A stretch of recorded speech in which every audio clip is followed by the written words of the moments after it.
चलिए हम आज आप लोगों को दो समरूप त्रिभुज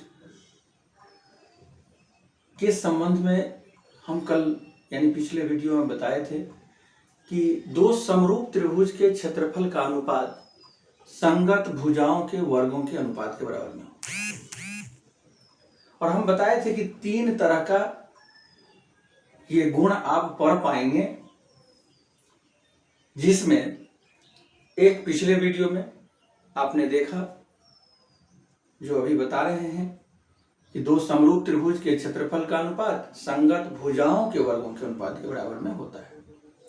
दूसरा है जिसको आज हम प्रमाणित करने जा रहे हैं, वह है कि दो समरूप त्रिभुज के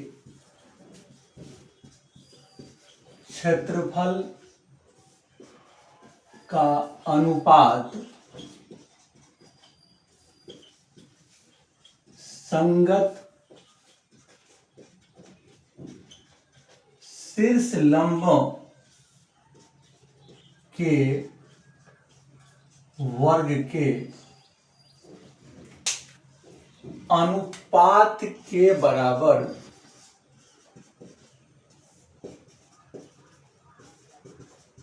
होता है। बहुत ही इंपॉर्टेंट यह भी गुण है दो समरूप त्रिभुज के लिए, जिसको कि आज आप देखेंगे।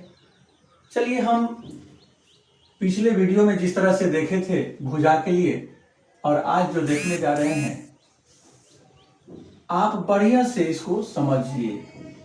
मामूली सा अंतर है, ये रहा ABC, ये त्रिभुज रहा, और ये त्रिभुज मान लीजिए ये DEF त्रिभुज है जो समरूप है।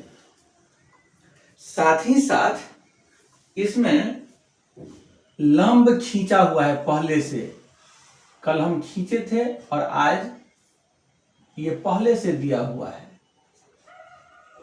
ये मान लीजिए AP है और ये क्या है, DQ है। समझिएगा ध्यान से। हल कर रहे हैं, माना ABC तथा DEF समरूप त्रिभुज है।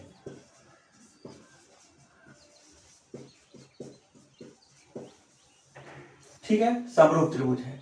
तो कल की तरह ही आप गुण को लिख लीजिए। समरूप त्रिभुज में भुजा का अनुपातिक होना, कोण का बराबर होना, यह आप लिख लीजिए। तो कोण समरूप, यहां पर त्रिभुज समरूप है तो कोण के संबंध में कल की तरह यदि लिखते हैं तो कोण A पूरा का पूरा कोण D के बराबर में, कोण B कोण E के बराबर में, कोण C कोण F के बराबर में।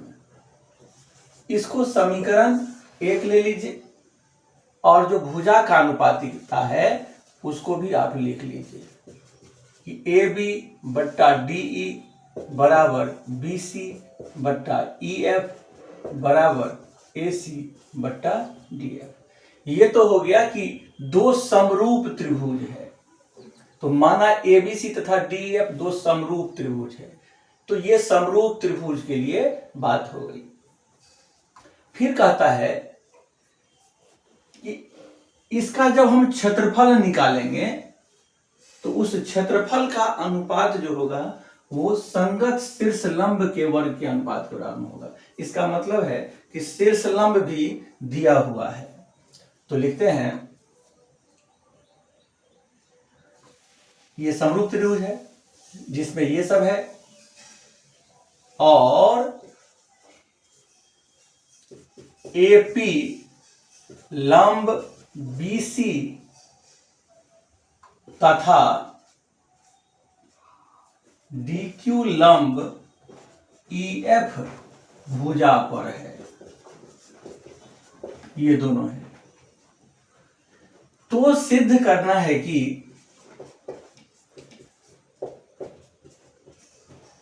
देखिए सिद्ध करना है कि area of triangle A B C by area of triangle D E F, यानी इस ए बी सी का क्षेत्रफल और डी एफ का क्षेत्रफल का रेशियो जो होगा वह ए पी स्क्वायर बट्टा डी क्यू स्क्वायर के रेशियो के बराबर ना होगा। यानी कि दो समरूप त्रिभुज के क्षेत्रफल का अनुपात संगत शीर्ष लंबों के वर्गों के अनुपात के बराबर होता है। ये आपको प्रमाणित करना है। हम इसको भी जानबूझ करके हाईलाइट करने के लिए समीकरण 2 का नाम दे रहे हैं। तो आज आपको रचना नहीं लेना पड़ेगा, क्योंकि रचना में जो उपयोगी चीज था इस प्रश्न में ही दे दिया।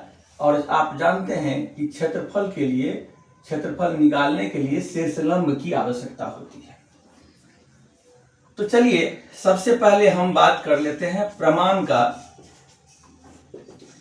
और यहां आप पिछले वीडियो की तरह आप इस त्रिभुज यानी कि ए पी बी बोलिए या ए बी पी बोलिए, जो लिखना है आप लिख सकते हैं। त्रिभुज ए पी बी और त्रिभुज इधर वाला ही लीजिए, यहां पर डी क्यू ई में देखिए तो angle A P B is equal to angle D Q E हो गया। डी क्यू ई बराबर कितना हो गया? 90 डिग्री। क्यों 90 डिग्री हो गया? क्योंकि यह क्या है? लंब है। और दूसरा देखिए गुण कि ये कोण इस कोण के संगत कोण से बराबर है, जो आप समीकरण 1 में देख रहे हैं। और कोण B जो है वो बराबर हो गया कोण E का। दोनों बराबर हो गए संगत कोण से। ये कोण के बराबर में हो गया शीर्ष लंब दिया हुआ है इससे। तो दोनों क्या हो जाएगा? कल भी बताए थे, त्रिभुज ए पी बी समरूप हो जाएगा त्रिभुज डी क्यू ई का। और ये ए समरूपता उपप्रमेय से हो गया। जब समरूपता उपप्रमेय से हो गया तो संगत भुजा अब क्या होगी? अनुपातिक होगी। अब ये छोटा त्रिभुज भी अपने आप में क्या हो गया? यहां पर हम जो प्रमाणित करके दिखा रहे हैं समरूप हो गया। तो आप देखिए किसकी जरूरत है, आपको किस किस भुजा की जरूरत है। तो यहां भी आप ए बी बट्टा डी लिख सकते हैं। तो लिख लीजिए A B by D is equal to, अब शीर्ष लंब का भी अनुपात लिख लीजिए क्योंकि इसकी जरूरत भी है। तो ए पी बट्टा डी क्यू। अब इसको थोड़ा हाईलाइट करने के लिए हम इसको इक्वेशन 3 लिख दे रहे हैं, इसलिए यह एक निष्कर्ष के रूप में आपको इस त्रिभुज और इस त्रिभुज के लिए आ चुका है। ठीक है, यहां पर जो आप कोण B बराबर कोण E लिखे हैं ये वाला, तो आप चाहें तो लिख सकते हैं कि समीकरण 1 से आप लिख सकते हैं। चलिए अब क्षेत्रफल निकालना है। क्षेत्रफल निकालिएगा तभी ना इसका रेशियो लिखिएगा। तो आप क्या कीजिए? क्षेत्रफल निकालिए। अब देखिए क्या करते हैं हम लोग। अब area of triangle A B C is equal to half हो गया, बेस आधार हो गया क्या चीज? B C. ऊंचाई हो गया क्या चीज? A P. इसी तरह से area of triangle D E Q निकाल लीजिए। डी ई एफ है ना, तो डी एफ वाले निकालिए, पूरा का पूरा निकालिए। डी ई एफ के लिए निकालिए 1/2 ई एफ गुना डी क्यू हो गया। फिर इस दोनों को भाग दे दीजिए, पिछले वीडियो में भी हम लोग देखे थे। तो क्या करना है? तो area of triangle A B C by area of triangle D E F, ये हो गया।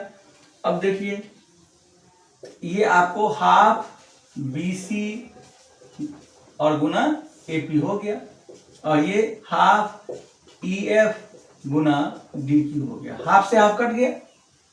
अब देखिए, या फिर आप इसको लिख सकते हैं कि area of triangle ABC by area of triangle DEF लिख सकते हैं, और यहां पर BC बट्टा EF गुना AP बट्टा DQ लिख सकते हैं, यहां लिख सकते हैं।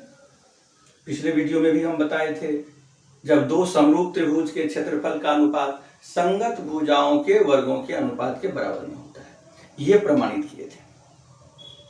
यहां तक का काम हम हूबहू उसी तरह से किए हैं आज, जो आप यहां तक देख रहे हैं, और कुछ नहीं है, सिंपल सा यहां पर आपको परिवर्तन हुआ, और वो परिवर्तन क्या है वो आपको हम यहां बताए।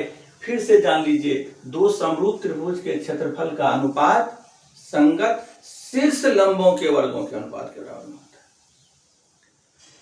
तो हम फिगर बना लिए, शीर्ष लंब भी दिखा दिए, क्योंकि ये सब दिया हुआ है, और फिर क्या किए, ज्योमेट्रिकल लैंग्वेज में हम लिख दिए। वो लिखना होता है क्योंकि हम अभी आपको डिटेल्स में समझा रहे हैं, और जब डिटेल्स में समझेंगे तब आप एक दूसरे के साथ उसको जोड़ पाएंगे, और फिर अगला जो रिजल्ट होगा, अगला जो परिणाम आपको लाना होगा, वहां पर आपको उपयोगी होगा।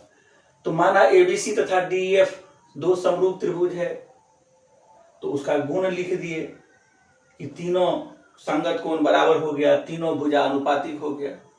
ये आप मन में भी रख सकते थे, लेकिन हम यहाँ लिख दिए हैं क्योंकि आपको दिखे भी और याद भी हो जाए, और हाईलाइट करने के लिए एक ठो को, यानी कोण के संगत कोण के बराबर होने की शर्त जो था उसको हम समीकरण 1, आप भुजा की अनुपातिकता के लिए समीकरण 2 लिख दिए हैं, और लिख दिए हैं कि AP लंब BC पर है और DQ लंब EF पर है। ये लिख दिए तो सिद्ध करना है कि एरिया ऑफ ट्रायंगल ABC बराबर बट्टा एरिया ऑफ ट्रायंगल DEF बराबर AP स्क्वायर बट्टा DQ स्क्वायर, यानी दोनों त्रिभुज के क्षेत्रफल का अनुपात भुजाओं के, खास करके शीर्ष लंब वाली जो भुजा है उसके वर्ग के अनुपात के बराबर में होता है। ऑब्जेक्टिव में भी पूछता है ये सिद्धांत, इस सिद्धांत को याद रखिएगा, बड़ा ही इंपॉर्टेंट आपके लिए है।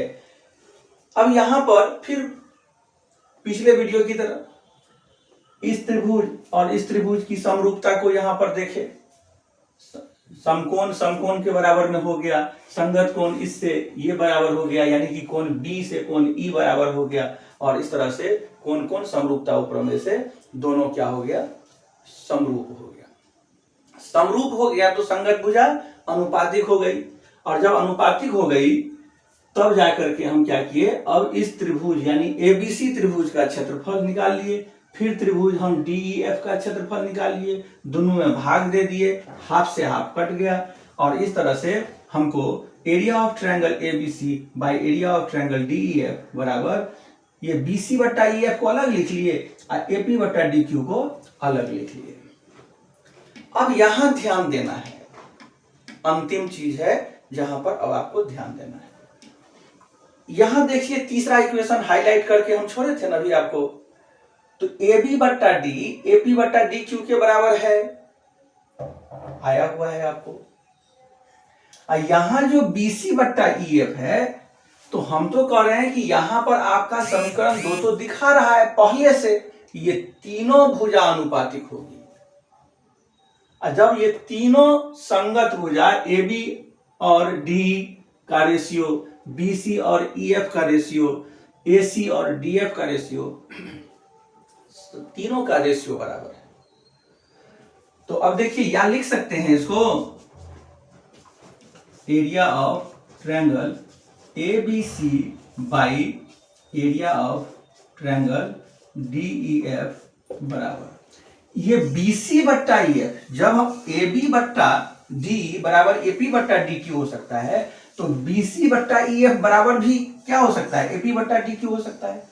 यहां पर समीकरण 2 और 3 के आधार पर हम कह सकते हैं, तो यहां हम लिख देते हैं AP बट्टा DQ, ये AP बट्टा DQ है ही, तो यहां लिख देते हैं समीकरण 2 और 3 से। तो अब देख लीजिए, इसलिए area of triangle ABC by area of triangle, ये जो DEF है, बराबर AP² बट्टा DQ² हो गया, और यही आपको प्रूव्ड हो गया। यानी कि दो समरूप त्रिभुज के क्षेत्रफल का अनुपात संगत शीर्ष लंबों के वर्गों के अनुपात के बराबर हो गया। और देखिए, ये दो समरूप त्रिभुज के गुण को यह वेरीफाई करता है, जिसके बारे में हम पहले भी बोले। और अभी तक आप लगातार पढ़ते आ रहे हैं, जब दो समरूप त्रिभुज की बात हुई तो कब होगी, तो 3 ठो प्रमेय पढ़े कि या तो संगत कोण बराबर होगा तो समरूप होगा, संगत भुजा अनुपातिक होगी तो होगा, दो भुजा अनुपातिक होगी और उसके द्वारा बना कोण जो होगा, यानी अंतरित कोण संगत कोण के बराबर होगा दो त्रिभुजों में, तो भी क्या होगा, वह समरूप होगा। और उसी में कोण कोण समरूपता उपप्रमेय को भी पढ़ाए। आप इन सभी चीजों को जब पढ़ लिए थे, तब आई बारी कि क्षेत्रफल के साथ भी क्या कुछ संबंध है। तो गणित के जानकारों ने इन सभी संबंधों को निकाल करके आपके सामने रखा है, जिसमें एक प्रूफ हम कर चुके, दो समरूप त्रिभुज के क्षेत्रफल का अनुपात संगत भुजाओं के वर्गों के अनुपात के बराबर में होता है। दूसरा आज कर दिए कि दो समरूप त्रिभुज के क्षेत्रफल का अनुपात संगत शीर्ष लंबों के वर्गों के अनुपात के बराबर में भी होता है। अब तीसरा फिर बताएंगे कि दो समरूप त्रिभुज के क्षेत्रफल का अनुपात संगत माध्यिकाओं के वर्ग के अनुपात के बराबर भी होता है। यानी सब इस तीनों में वर्ग के अनुपात के बराबर होता है। संगत भुजा के वर्ग के अनुपात के बराबर में होता है, संगत शीर्ष लंब के वर्ग के अनुपात के बराबर में होता है, और संगत माध्यिकाओं के वर्ग के अनुपात में होता है। तो ठीक है, आज हम आपको यही कहेंगे कि इसको भी प्रैक्टिस कर लीजिएगा बढ़िया से। और अभी तक जितना भी वीडियो हम बनाए हैं ज्योमेट्री के लिए, खास करके 10th क्लास के लिए, आप यदि सभी वीडियो को बढ़िया से देखते हैं तो उम्मीद करते हैं कि आपका जो 10th क्लास का ज्योमेट्री, खास करके समरूपता से संबंधित जितनी भी जानकारी है, वो सभी आपका पूर्ण हो जाएगा। ठीक है, धन्यवाद।